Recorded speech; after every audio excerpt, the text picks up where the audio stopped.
Hey guys, what's up? Welcome to my channel. My name is Kylie if you're new, and today I'm going to talk about Creepshow. Not the movie from 1982. I'm going to be talking about the anthology TV series from 2019. So this came out in September of last year, and this received a whopping 97% on Rotten Tomatoes. It's based on the iconic 1982 movie written by Stephen King and directed by George A. Romero. And this anthology series features 12 tales that explore the paranormal, the unexplainable, etc. The cast includes David Arquette from Scream, Adrienne Barbeau from The Fog, Tobin Bell from Saw, and even Jeffrey Combs from both Star Trek and Reanimator. So this show is a lot of fun. It's gained a lot of traction in the horror community, and if you haven't seen it yet, you can watch it on Shudder if you have Shudder, but you can also watch it for free on AMC, so I will link that down below. And you guys can go ahead and check it out over there if you haven't seen it yet, and then come back to my video, or if you don't care about spoilers, watch on. So this show is a lot of fun. I watched it with my dad, and I really like it, and I highly recommend it. I wouldn't say it's super scary, but if you're into horror, you'll really appreciate a lot of the storylines because it's really well written. And if you're brand new to horror, this is excellent horror for beginners. It's really easy to watch and it's not too scary, so honestly, even if you're a beginner, you could probably watch this by yourself. The tales are also based off of stories written by Stephen King and his son Joe Hill, among others, and so that's just yet another reason if you're a beginner to definitely watch this show. The creators of this show obviously also got very creative with their low budget because you can hardly tell. The show looks amazing and it's so much fun to watch. So this show is proof yet again that you don't need a high budget to create something really cool and entertaining. There are also only 6 episodes in this first season, but there are 12 stories, so 2 per episode, and the episodes are roughly 45 minutes long, I think, so it is a fair amount of content. So I'll just give some overall thoughts about the series before I get into my ranking, because I will indeed be ranking every single story from this anthology series. But overall, I really love it, and as I mentioned, I highly recommend it. So if you haven't seen it, definitely watch it before watching this video, because there probably will be some light spoilers within my rankings. And I love it. It's probably one of my favorite horror shows so far, and let me know if you guys would like me to share with you some of my favorite horror TV shows, because I will absolutely do that as well. But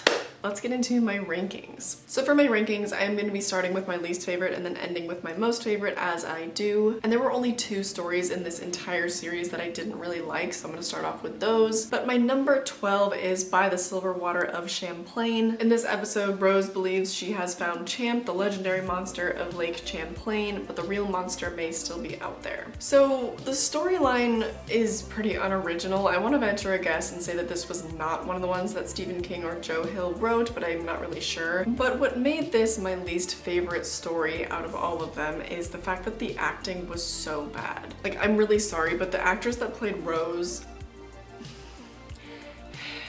in the nicest way possible, I think that a different career might be better suited for you. Just absolutely no facet of her character was believable to me. Not a single line of dialogue connected with me, because I was like, you're delivering this very poorly. I know that's really harsh. I don't generally come for people's acting like this, but when it's valid and necessary, I will do so. Also, I believe this was the very last story in the last episode, so that was also kind of a bummer. It just ended on a really weak note. I also felt that there was more potential to do different things plot-wise with the monster, but they didn't really take it that far, so whatever, moving right along. The only other story in this series that didn't really tickle my fancy was The Man in the Suitcase. So in The Man in the Suitcase, Justin brings home the wrong suitcase and is shocked to find a living man stuffed inside. Now this is a light spoiler because you find out pretty early on in the episode, but this man in the suitcase spits out gold coins whenever he's in pain, so you can only imagine what happens to him throughout the episode. It just didn't have a ton of payoff for me. Like, obviously what happens is he shares this man with his friends, and then they all get rich and they just put him through a bunch of torture and everything. And I just feel like it's a lesson that we've learned several times, that like greed does horrible things to people, and it just wasn't super original to me. A lot of it was also just very ludicrous, and I didn't find it that funny. The beginning of the episode, actually, I really liked the first couple minutes because this guy's going through a breakup. He's on the phone with his ex in his car. He goes home and he gets high, and that part's really funny. And then he discovers this man in his suitcase. So the absurdity in the beginning really worked for me, but then the episode kind of just like fell down into this weird, uncomfortable hole, and I wasn't really into it. But every other episode in this series I really liked, and some of them were like obviously not as strong as others, but let me move on to my number 10. And my number 10 is Times is Tough in Muskie Holler. A former mayor and his followers who controlled a town through fear and intimidation get a taste of their own medicine. That's putting it very lightly, because their heads get eaten by crawling zombies. I thought this one was pretty funny and the zombies looked really good. Like the practical effects were amazing in this one. This one also features our lovely David Arquette from the Scream franchise, and he was really good in this episode. No!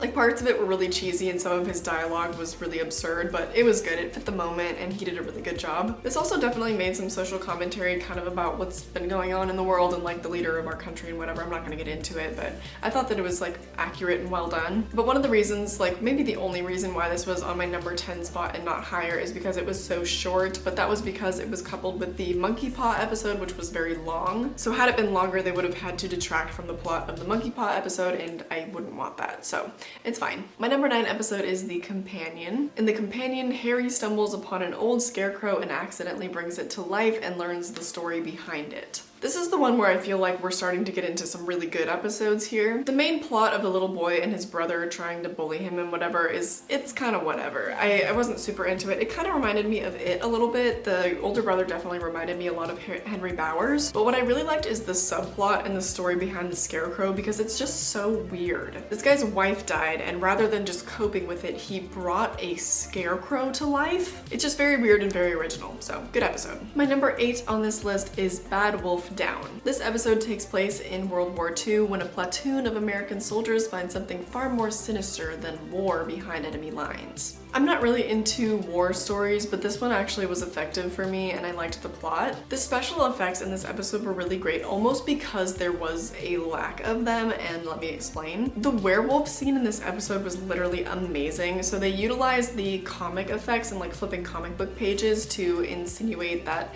the men were transforming from men into werewolves rather than using CGI, and I really liked that.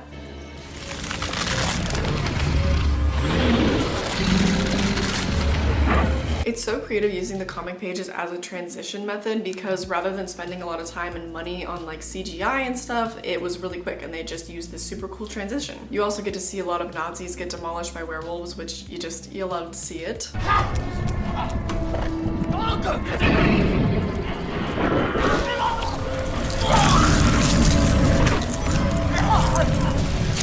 It also kind of brings into question, like, how many times do you think that soldiers on the same side of a war pulled really weird, crappy stuff on each other? I don't know, I mean, just kind of makes you think. Anyways, I'm gonna move on to my number 7, which is Lydia Lane's better half. In this episode, Lydia kills her lover and needs to hide the evidence, but she gets trapped inside an elevator with the body. So the characters were really strong and the background of the characters and exposition was really good for me in this episode. However, the plot wasn't very strong. Like, it would be higher up on my list, but things get a little bit fuzzy and a little bit weird towards the middle of this episode, so that's why. This is also a tale of karma, which I really appreciate because I do kind of believe in karma. And this episode honestly did scare me a little bit because I can't think of many things worse than being trapped in an elevator during an earthquake with your dead lover, who likely has some unfinished business with you. So psychologically, this episode was pretty messed up and it was like very stressful for me. And it was one of the few episodes where I was kind of like watching between my fingers because most of them are pretty light and like pretty easy and not too scary. So yes, good episode. But moving on to number 6, my number 6 is Skin Crawlers. In this episode, a doctor discovers a miraculous solution for weight loss in the form of giant leeches that suck the fat out of you. This one was funny and it also made really good social commentary about the way that people make all these crazy choices and get all these crazy surgeries and stuff to like look cosmetically appealing. You know, because it also has to do with like society's standards and the prices that we pay for trying to look beautiful by all these crazy means. Obviously, it was a major dramatization because stuff like this would not happen in the real world, but a lot of people who get major work done face major health consequences because, you know, they aren't the best surgical practices. Also because in reality, there aren't really many liable shortcuts for looking the way that you want to. Don't get me wrong, like, I'm totally pro plastic surgery. Like, do whatever you want to do to make yourself feel beautiful. I personally like don't have any real interest in doing anything like that because I'm scared of the health consequences and whatever, but this is in no way meant to shame anyone that does it because if it makes you feel beautiful, absolutely do it. This is just speaking to the way that like a lot of people can't look at themselves without comparing themselves to the societal standards of beauty. And it kind of reminded me of a couple of years ago when Kylie Jenner got her lip fillers removed and everyone, like all the gossip magazines and stuff, they had headlines that were like, natural lips are in again. People's genetics and body styles aren't a trend, like it's something you're born with. Only super rich people who can constantly get work done on themselves can say things like, oh yeah, natural lips are in again. So anyway, sorry, that was totally a tangent. I'm gonna move on to my number 5. And my number 5 is All Hallows Eve. In All Hallows Eve, teens who go trick-or-treating are met with fear instead of smiles and sweets. This one was a little bit weird to me at first, I will say. I didn't really like the writing in the beginning of this episode because to me, these teenagers, it felt like some 70-year-old writers or something were just taking guesses at like what teenagers these days would be talking about and saying, because the dialogue was just, it was pretty annoying, but it did get better. The episode got a lot better. At first, you think this group of teenagers is really antagonistic because you're like, why are all these adults afraid of them and stuff? And then you find out why and you're like, okay, I am totally on their side.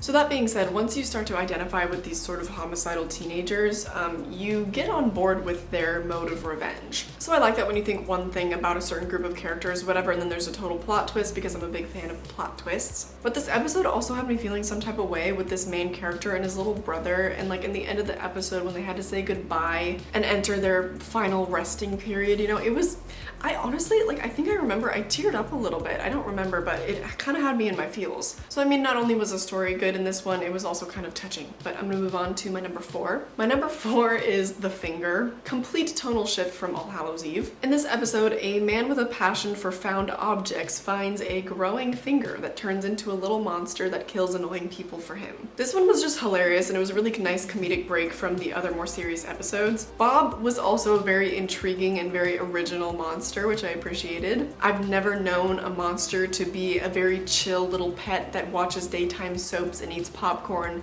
and then also retrieves annoying people's heads for you. And finally, I love the breaking of the fourth wall. The guy that played this character was just like so charismatic and I identified with him a lot because he was so funny. I think the breaking of the fourth wall just like helps you connect with him even more because he's literally talking to you, so that was really cool. And popcorn. He really likes popcorn. Anyways, I'm gonna move on to my number 3, which is Night of the Paw. If you couldn't guess, yes, it has to do with the monkey's paw. In this episode, a killer gets stranded in a funeral home with a mortician and his monkey paw. I like this one a lot because I love monkey paw stories and the whole be careful what you wish for kind of element. It also deals a lot with the concept of fate, which is interesting because I have always pondered the concept of fate and like free will. Because if our destinies are predetermined, do we really have free will, etc.? And that's all kind of played with in this episode. I also really like the male actor in this episode. I feel like I've seen him in other stuff, but I like can't recall from what. And the ending of this episode, like,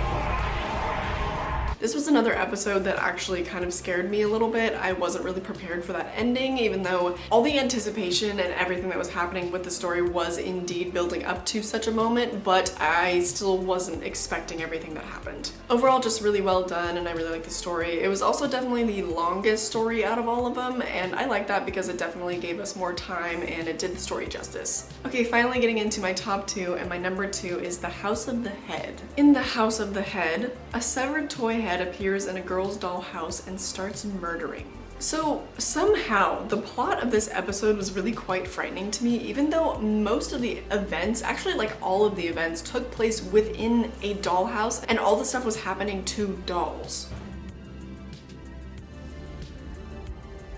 Oh my god. All of that being said, it really helped to build the suspense because I kept waiting for something to actually happen in like the real world to the real people and not just the dolls. So that constant fear definitely upped the suspense for me. The creativity of this one is the main reason why it's so high up on my list, because I've never seen a story told this way with the dolls. And somehow I was feeling some sort of emotional attachment to these dolls and the little characters that she like kept bringing into her dollhouse, because really truly horrible things kept happening to them and you never even saw them move or anything. You just saw their story in these little snippets whenever she would like open the dollhouse. And the very fact that this episode made me care somehow about dolls that I never saw speak or move, That is why it's number 2 on my list. It was just so interesting and clever to me. So if you couldn't tell by now, yes, my number 1 episode is Gray Matter, which is the very first story in the very first episode of this show. In Gray Matter, a man's drinking habit becomes insatiable and his appetite grows to frightening proportions. This is definitely an original monster origin story in my opinion. I thought it was taking the direction of the dad getting all moldy and just turning into a moldy part of the house. Nay. I was wildly surprised.